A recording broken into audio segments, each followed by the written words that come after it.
Welcome to News Bytes. Today we are talking to Pete Goderie at Goderie Tree Farm in Johnstown, New York. Welcome, Pete. Thank you. Tell us about, first of all, how the business got started, maybe a little history of the farm. I know you've been in business here for 55 years. Yes. The farm's been family almost 100 years. About 1930, my great-grandfather moved down when they flooded the Sacandaga Reservoir. So he had a farm up there, and it was a small dairy farm up until about 1960. And on the passing of his wife, he sold half the farm off. It sat vacant for about 10 years, and my parents decided to start growing Christmas trees in 1970 to put my brother and I through college. Ironically, it never really made any money until we were out of college, and so anyway, since then Mike and I took it over in the mid-'80s, and in about 2000, we wound up buying the other half of the farm back, which was sold when my grandfather passed. So anyways, we got about 250 acres here now, and we've been doing it since 1970, expanded into nursery stock as well as Christmas trees. So great. That's a great testament to being in business for so long and growing the business. So what about tradition? Talk about family tradition. I'm sure you probably see the same people, the same families coming. Oh, yes. It's great with this business. You see the families come in, and it's over the years you've seen the children come back in and the grandchildren come back in, and it's pretty interesting. In the cut your own, it's usually the younger families that come in and want to do the cut your own. I think a lot of the people when they get to be our age are just happy to get a tree, pick a tree off the lot and you go home. So, right. Yeah. And speaking of trees, what varieties of trees do you grow? Right now, Fraser fir, balsam fir. We've got a few new hybrids, Korean balsam cross, which has been a new one. And we're always experimenting with other ones. There's a handful, we had some Lazio cross, concolor fir, which are a beautiful tree, but they're very slow growing. So we're looking at that angle too. What we can grow quickly and turn over versus certain trees that may not be native to the area and struggle. They're popular trees, but it's all economics at the end, what you can turn over the quickest on some of these blocks. Right, and are some trees known for certain things, like not shedding or maybe certain... Yeah, by far, Fraser fir are the ones that will retain their needles the best of all the trees. They're also probably one of the more site-selective trees to grow because they don't like wet feet. They want to be dry, well-drained. They're native to North Carolina and the high ground of North Carolina elevation. So they like the cold weather. They're very good with that. And they have a very late bud break, which is good for this climate because we get a lot of the cold snaps around, right before Memorial Day. If you get a hard freeze, then that will freeze the new growth of some of the trees off. And that's some of the problems with the hybrids, as they break bud too early. So. Now, what about tree maintenance? I know there's a lot involved in maintaining a tree farm. Maybe you can tell us a little bit about that. Yeah, well, that starts usually early April. We're both planting trees and fertilizing. That's usually when our fertilizing does. So everything is fertilized. There's some spraying involved certain times of the year for, mainly our biggest concern is spider mites and aphids in the trees. Relatively selective, non-toxic that we're spraying. That's changed over the 50 years. I mean, what they've changed with the chemicals we use.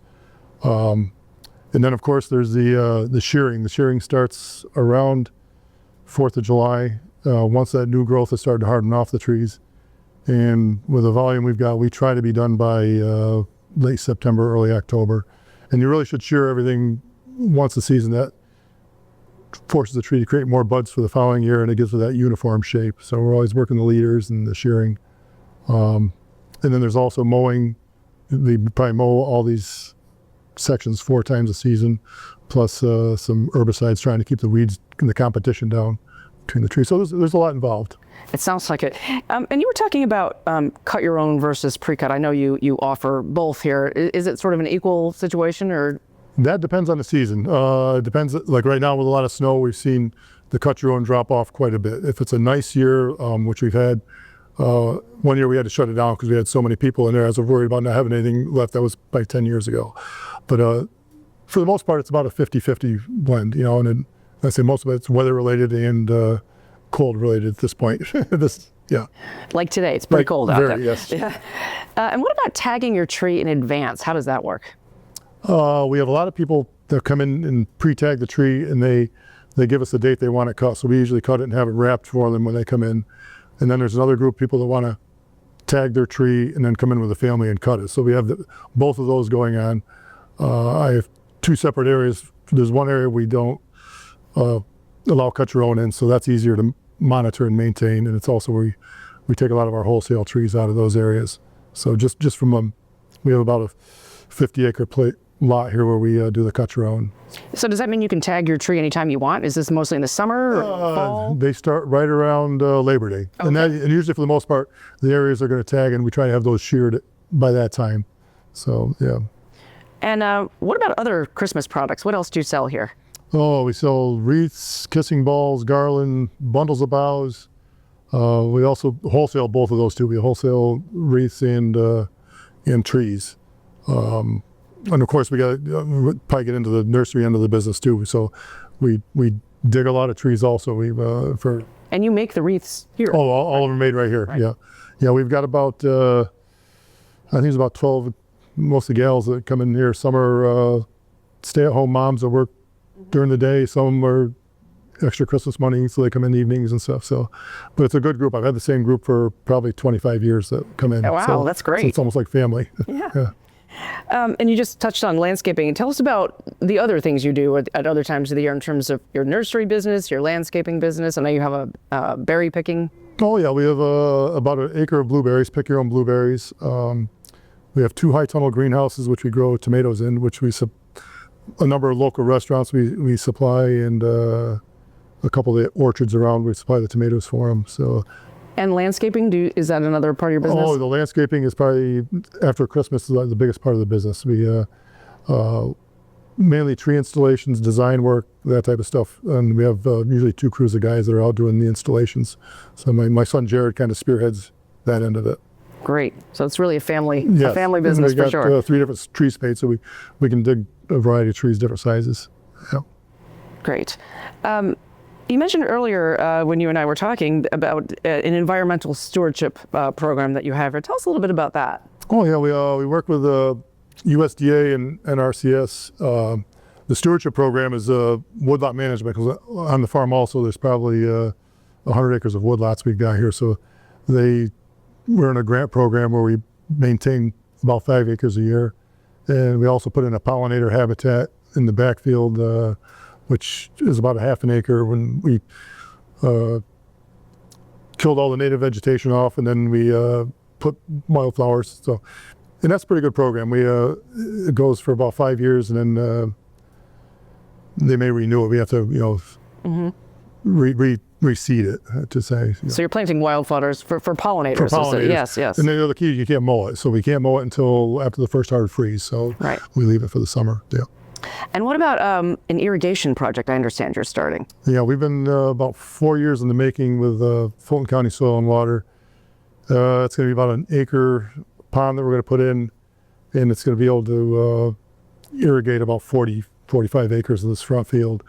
And it's under the climate resilient program. What we're finding is that the rainfall per year is the same, but when we get it, it's not the same. You're getting either a lot at once or none of it. And we tend to lose a lot of transplants in the spring if it's prolonged dry periods. Once they're established, they're fine. If you get 2 or 3 years in, the trees are fine, they can sustain it, but the transplants are very vulnerable. And especially like last year, we had so much rain early on, the trees put out so much growth, and I think once it dried off, the roots couldn't sustain the volume of growth they had on the top.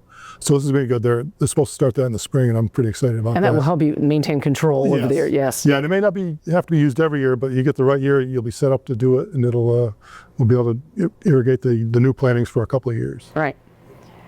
So we talked about which trees are kind of best for which purposes, but what's the best way to care for your Christmas tree once you get it home? Maybe you can give us some do's and don'ts here. The best thing is a fresh cut in the bottom when you get it, and lots of fresh water. Warm water, they say, will help with the sap. As far as preservatives, I've heard a lot of things. There was a study done by the Christmas Tree Association, and they found that the best thing to do is a fresh cut with lots of water. But I know there's a lot of tales out there about aspirin and sugar and salt. But I still think the best thing is a fresh cut, plenty of water, and don't let it run dry. Right. They say once a stand runs dry, that sap will seal up in 3 or 4 hours. Wow. So, yeah, So you can go all natural here, just water. You don't need any. A little trick we took one time, somebody had run dry, and I suggested taking a cordless drill and drilling below the water line, because the water's taken up under that cambium layer, the bark. So the wood of the tree doesn't take the water up, but it's right below there. And they called back afterwards and said, yeah, all of a sudden the tree started taking water up again. So if your tree stand runs out of water, that'd be a little trick to try. I didn't know about that one. That's a good one. And what about once the season is over, what's the best way to dispose of your tree? I guess there's several ways to dispose of your tree. A lot of people will have a mulch, or they'll run through a chipper and use them as mulch. We've had a lot of people come in. There's some local goat farms that they want to feed the trees to, as long as they haven't had colorant on them or certain, I think we talked about tinsel or stuff like that. They'd be pretty clean for the goats to eat. And a couple of local establishments have Christmas tree burning parties, which is a festive. A couple of breweries and stuff will do that. But that's great idea. I've not heard of a Christmas tree burning party. yeah. I think we need to start that tradition. I think they sell some beer with it too. So Of course they do. And of course you sell the bags that you can take the tree down with. I know you have a lot of accessories here as well for the tree stands, all that. Right. Yep. And now onto Farm Bureau for a moment. You're one of our biggest proponents of our Safety Group 486, which is our group coverage for workers' compensation. Maybe you can tell us how that happened. And we were at a trade show probably 10 years ago, and we had a booth with other business set up there, the BTF Wholesale, which supplies other tree farms with the ribbon netting and all that. But right next to us is a Farm Bureau booth, and I see that safety program, and that's been one of our biggest expenses over the years, was workers' comp. And it was one of the best moves we ever made. It cut our workers' comp in half. wow. I'll give a plug to Michelle Bates. She's been great anytime I've had any questions.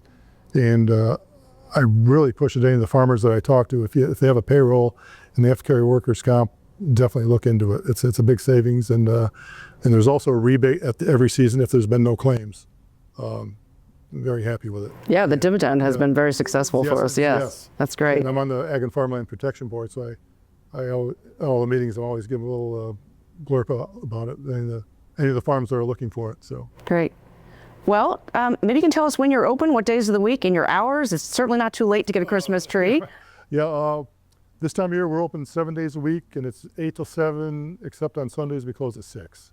Our only downtime around here is usually January, February, March, but we do a lot of maintenance around here too. We're always cleaning up the farms, the areas that we want to replant for the spring, so we're trying to get those ready to go. But So it's fair to say this is a 365 business Yes. here. You're not, yes, it's not just Christmas trees. so, yeah. Thank you so much for joining us, and Merry Christmas to you and your family. Thanks for having me. Thank you. For generations, New York's farms have been the backbone of our state, feeding our families and fueling our economy. And for over 100 years, New York Farm Bureau has been the voice of agriculture, advocating for the hardworking men and women who cultivate our land. You can be part of a powerful movement protecting our farms, supporting rural communities, and growing a stronger New York. There's no better time to be a member. Join today at NYFB.org or call 1-800-342-4143 and press 0.